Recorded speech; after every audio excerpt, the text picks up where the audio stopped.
மதுராவின் கொடூர மன்னர் கம்சனின் மகிழ்ச்சியில் ஒரு திடீர் விண்ணொலி அதிர்வை ஏற்படுத்தியது. கம்சன், உன் சகோதரி தேவகியின் 8வது மகன்தான் உன் அழிவுக்குக் காரணமாக இருப்பான்.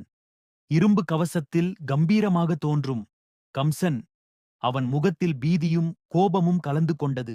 உலகை வென்றவன், ஆனால் ஒரு கணிப்பால் உழைந்தவன்.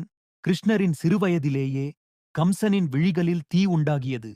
சிறியவன் என்றாலும் அவனின் பார்வையில் பகை உதிர்ந்தது. கம்சனின் வாழ்க்கையை ஆட்கொண்டது பயம்.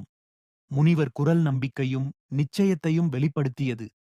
தெய்வத்தின் திட்டத்தை யாராலும் தடுக்க முடியாது. அந்த குழந்தை பிறக்கும், ஒளி பறக்கும். தெய்வீக மாயையின் உருவான தேவகி. சிறந்த தாய், அழகு, அமைதி அனைத்தையும் கொண்டவள்.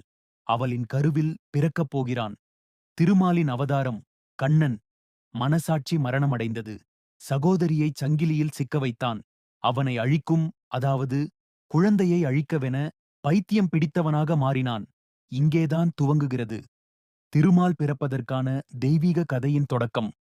இந்த வீடியோ உங்களுக்கு பிடிச்சிருந்துச்சுன்னா லைக் பண்ணுங்கள், ஷேர் பண்ணுங்கள், கமெண்ட் பண்ணுங்கள், மறக்காமல் சப்ஸ்கிரைப் பண்ணிடுங்க.